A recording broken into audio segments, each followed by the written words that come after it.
Tricky Booleans, let's talk about them. So there's going to be situations in which you actually want to run a union between two objects, a difference, whatever it may be. And the Boolean is going to be tricky. It's just, you're not going to know how to clean it up. There's going to be bevel issues all over the place. I'm going to show you how to approach a situation like this. It's very important, especially for more complex objects. So say you have I'll use a very simple example here. Say you have a shape like this. We'll take this cube and scale it down. We'll take this area, move it over, and then this area, move it down, and then bevel this. And we kind of have like this shape going on. We'll scale it down a bit. And let's say I want to add in a cylinder. We'll give it like 64 vertices. Sharpen, get it up here. And let's say we want this cylinder to be like roughly in this place. So I want this to be one single object all union together and working as it should. So we want to union these two together. So what I'm going to do is, first of all, I need to make sure this cylindrical piece is aligned exactly in the areas I want it to be aligned to make the, when we fix it, to make that easier to work with.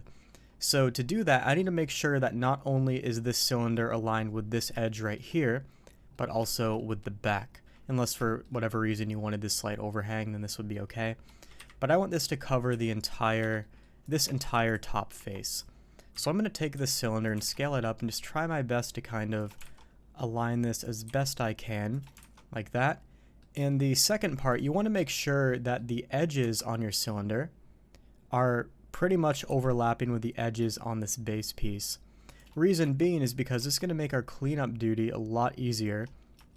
Meaning we're going to have an edge right here, and then this edge, when we union them, we're going to need to merge them together basically. So we need to make sure this edge is as close to this edge as we can get it to make it easier. Now the back might not align perfectly, and that's okay. We just have to really get it as close as we can, and it should be alright. So now what we need to do is union these two pieces together, and then what we can do is hide this little Boolean object and apply the Boolean operation. So now we have this piece, but if we were to try to bevel this right off the bat, we're going to have an absolute mess. And I'm going to show you exactly how to approach a cleanup on this one. So I'm going to go to these vertices, and you'll see why I told you to line this edge up so close. It's so that way I can essentially merge these vertices with this edge right here. Now it's not going to be very easy from the start because well, first of all, we need to merge these two vertices together, and then these two together, and this should be okay. But notice how we still have a little bit of this edge kind of, if we zoom in, we can see a little bit of that edge is here, so if we were to try to bevel this, it's basically going to overlap almost immediately. So in this case, what we want to do is actually add a loop cut, Control B to bevel, and line these up as close as you can. And now if we were to merge this vertex with this one, likewise for this side, this is going to completely remove that overhang of the edge. It's now going to be merged together as we expected. So if we try to bevel now, you're going to see the result is a bit better, a bit more tame. Still a few issues we might need to deal with, but at least we have that taken care of. So let's leave it be. Now we need to go to the back and deal with this mess. So as you may have guessed, we're going to merge this here and this here. It's a super simple situation. You just go in and you take care of whatever vertices are giving you issues. So now that we have that, you're going to see this is all joined together as we expect, and you can even, hop into X-ray mode to check or whatever. Just make sure you're not missing anything. And you're going to see this edge right here is probably, it's not really a big deal. We could dissolve this one out if we wanted to, and I think I'm actually going to do that just because it's a little bit too close to this one. So Control X to dissolve that out. Now let's go ahead and check our bevel. Pretty good so far, but this is still looks a bit off, right? So what I'd recommend doing is basically aligning this entire backside so that way this face right here, or this set of faces, is flush with this, basically flush with the back part of the cylinder here. So a few different ways you could do that. You could do it the lazy way and just use a box cut, which is going to require additional cleanup. I wouldn't bother. What I would do instead is actually take these vertices, go into Vertex Snap, Control Shift Tab Vertex, and then grab this on the Y and snap it here. Maybe right here. We'll do the same thing with this one. Snap it there. And then maybe snap that there, just so it's, you know, straight, pretty much. And then we want to go down here and snap this one. So now you're going to see this back part is basically flush, and if it doesn't look completely flush, which it isn't right now, what we could actually do is select this area, S, Y, and then 0 to straighten it out. And now we're going to have a completely flush side on the back here, which is exactly what we want. So now when we bevel this, we're not going to have that weird bevel issue going along this edge like we had before, because it's completely flat, no sort of curves or anything. So that's good. Now we need to go to the front side here and take care of this one, because this is still a bit annoying. Now the reason we have this bevel going across is because of the angle. So it's not really a bevel right here. I think it's just the auto smooth picking up.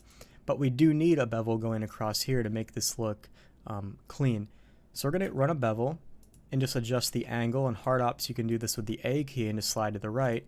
And now you're going to see we have a bevel that got picked up by this edge right here. Now, if the look of this bothered you and you wanted this to be a bit more, I guess, linear, right? What you could do is just do the same thing we did before and kind of move these vertices around. So maybe we could snap this and snap this and then do the same thing to the other side, you know, and just kind of work on straightening it out. And then you could even adjust the bevel size again to pick that up. And you can do all sorts of different types of shapes and designs you want, but I'm actually quite happy with the result we had before here. So nice and consistent, continues along here pretty nicely, goes around to the back, and it's flat, and the whole thing's union together with no additional problems. Let's take it a step further. So at this point where it's fixed, it's ready to go, but what if we wanted to do something like this? We wanted to chamfer. Let's just do, geez, can I select? We'll do something like this, and I want to chamfer this area. So this is where it gets tricky, and this is actually where poly-based software has their limitations. NURBS would handle this easily. If you use a NURBS-based CAD software, this would be a super easy process, but poly software has limitations, obviously. It's, you know, the name of the game, but not really a big deal. If I wanted to bevel this, you're going to see the bevel is also going to affect this area, and we have this kind of ugly looking effect. So in this case, what you'd actually want to do is move this vertex back up, fill this back in, and then you could delete the stray vertices by running cleanup on machine tools or dissolve it out, whatever. And these edges right here are actually not important. We don't need these. So we can just fill this area into an n-gon and keep it like that. And what I'll do is just symmetrize to the other side. And you're going to see it's still a bit iffy. We still have a nasty type of continuation going on, as you can see. So I'd actually run, hang on a second, let me make sure these are gone. Yeah, in this case, I'd actually run an edge continuing from down here all the way to the bottom. It looks like we already have some edges there I could just join up. You could use the knife tool as well and do something like that. And now you're going to see that kind of holds the bevel very nicely.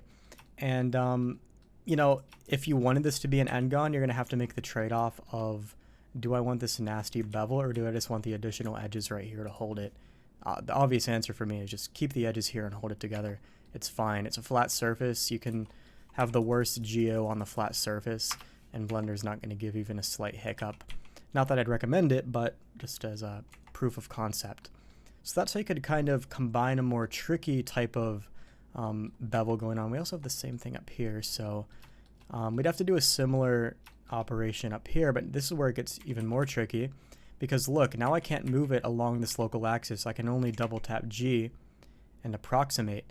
So what you could do is double tap G, press the C key to continue along this way and kind of eyeball it, or what you could do is use a custom orientation, and this would actually continue the vertex along a custom orientation, which is a trick I use all the time.